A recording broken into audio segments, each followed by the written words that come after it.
Hello, thank you for attending to this session. My name is Elías, and I'm going to talk about the base of outlier detection for group smart meters, a functional data analysis toolbox that is a joint work with Juan Miguel Morales and Salvador Pineda. And we all are from the Oasis Research Group from Universidad de Málaga. Let me motivate first the problem we are dealing with. Let's suppose that we have multiple meters that are recording different features during a long time period.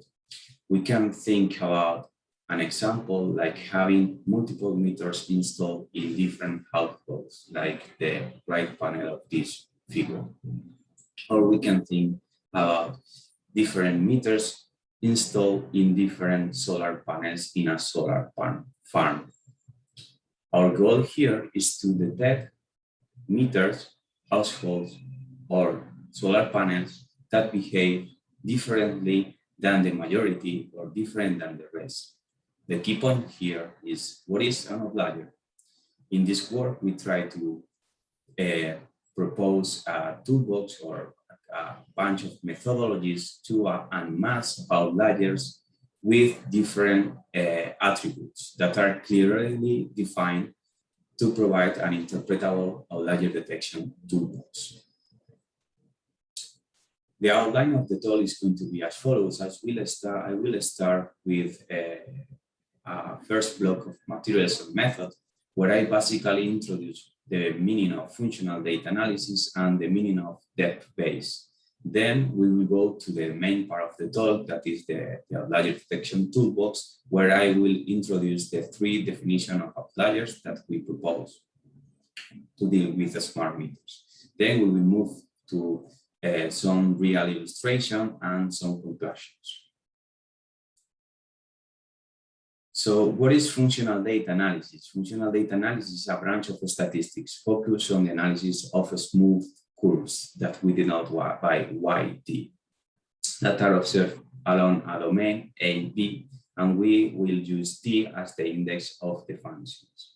However, in practice, we observe discrete evaluation of functional data samples. What we observe are evaluation of these points, of these functions along a domain that is X tilde. So we introduce one index more, that is J, that is the number of points that we observe for each function. The left panel of this plot is a very famous functional data analysis that represents the height of different individuals along the first 16 years of their life.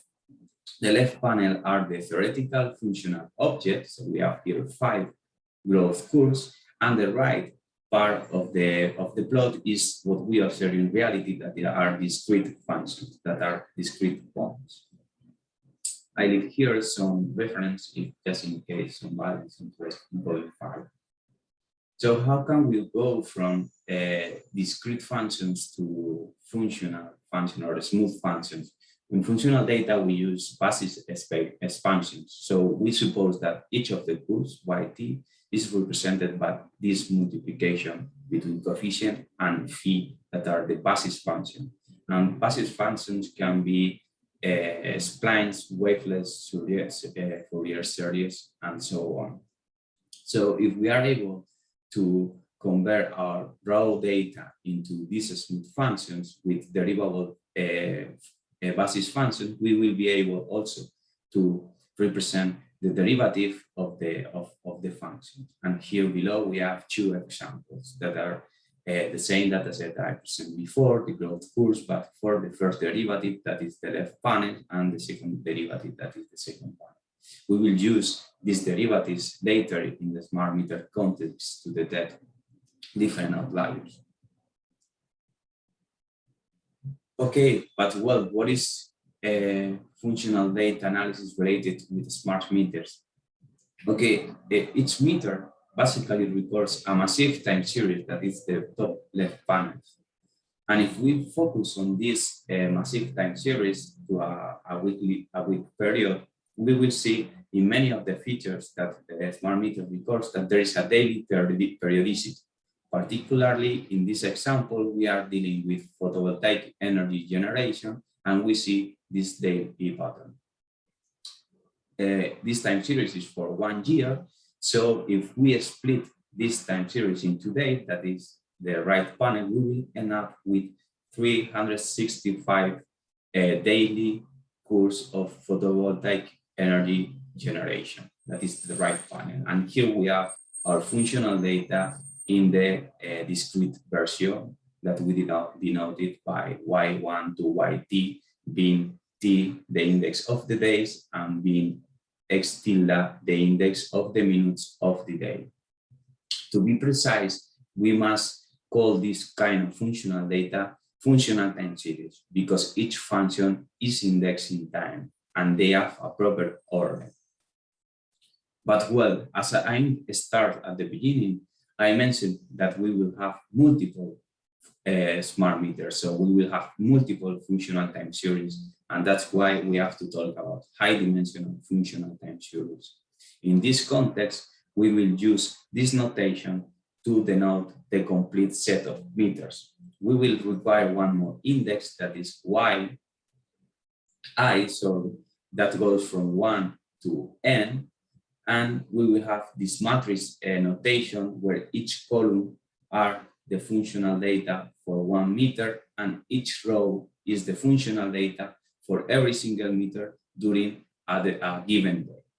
Okay, and this is the background we are going to use for dealing with multiple smart meters analysis. So let's move next to the concept of depth. What is depth base that it was written in the title?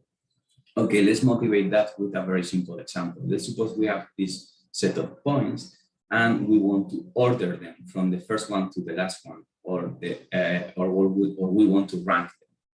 In this context, it's straightforward. We can say that this is the first one, this is the second, this is the third, and so on and so forth. Even though this simple ranking allows us to produce a very useful statistics that are the median, like are the quantiles or are the cumulative distribution functions. However, if we move to more complex spaces like this bivariate set of points, their ranking is not straightforward anymore. And if we move to functional data, we have the same problem. In this context, the literature in statistics proposes the concept of depth measures.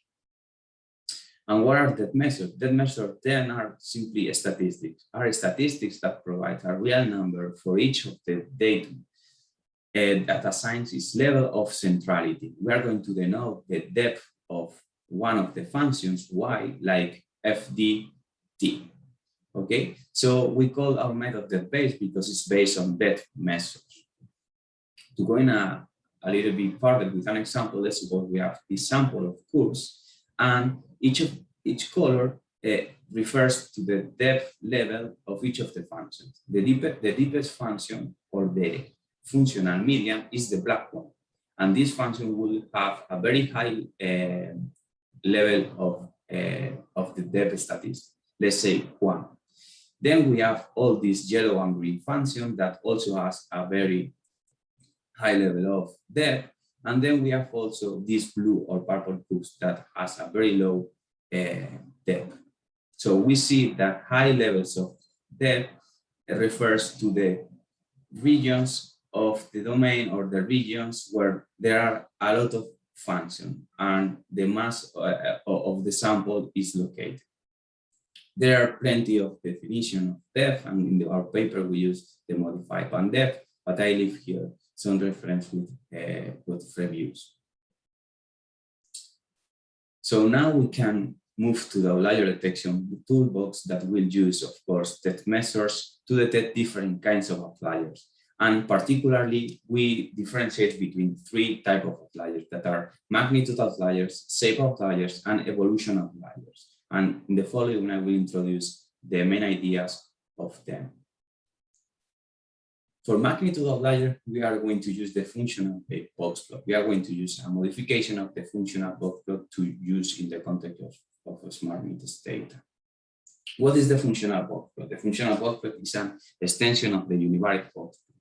And the univariate box plot has a box that in functional data is represented by this central region in black.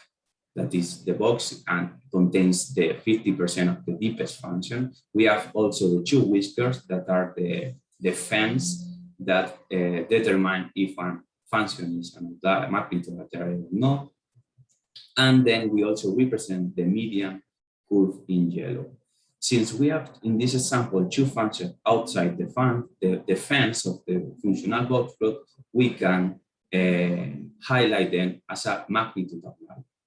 However, in this simple case, we see that we have also two blue curves that have a very different shape than the majority, as we can see by comparing them with the shape of the central region. And we see that these two functions are inside the fence, and they are not as much as an outlier.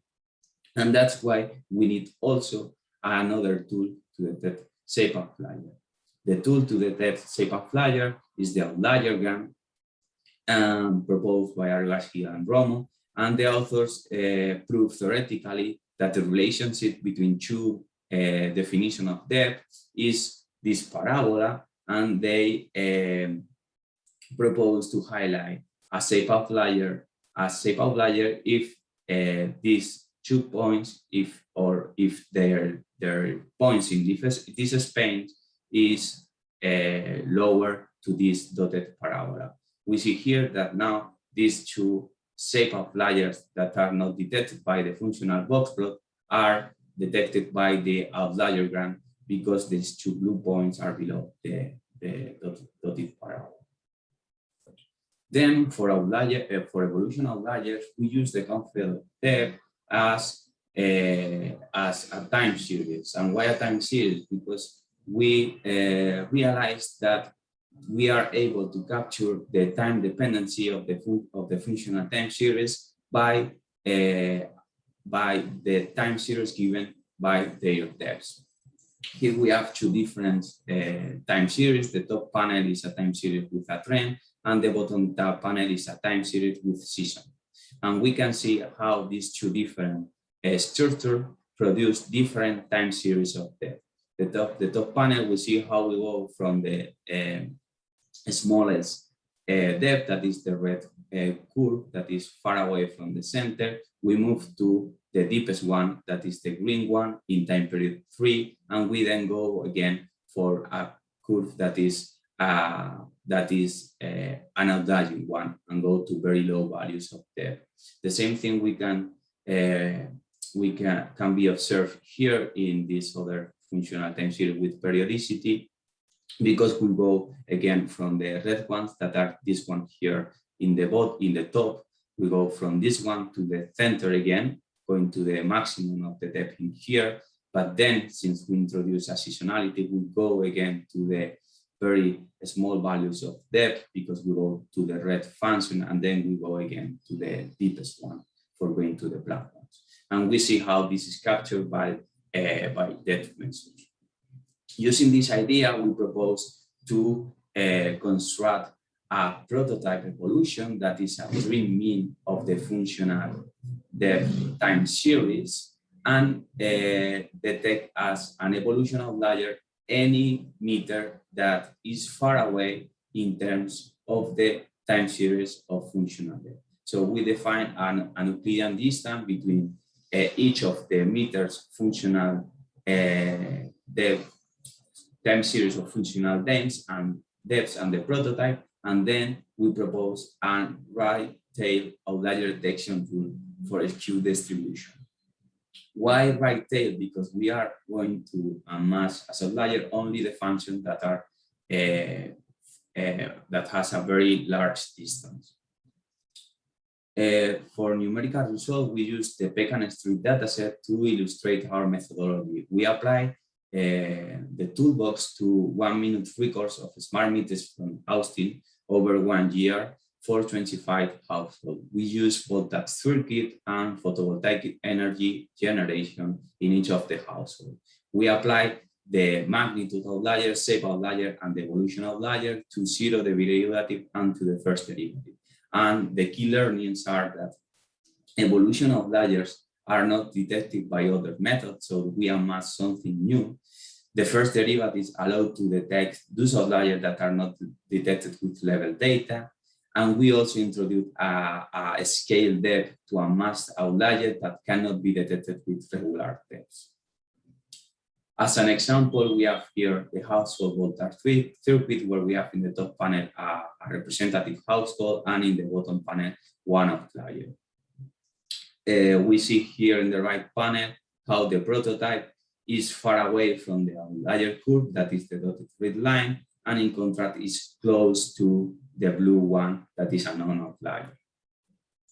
Here we have, we saw how the first derivatives are able to amass outliers that are not detected by the zero derivative, but are detected with the first derivative. And here we saw the result with household photovoltaic energy generation, where the top panel represents the mean curves and the bottom panel the three outliers we amassed. So as conclusion, we propose a toolbox to highlight three different types of outliers that we define because they will allow to interpret the outliers in terms of the feature we are analyzing. We introduce a novel daily evolution outlier concept that is an important concept for outlier detection, since they are not detected by other methods. Here I leave some links to our preprint, our paper, and to the code that is in our GitHub page, and I will be happy to answer questions in this email, just in case you are interested. Thank you very much, and I'm open to questions.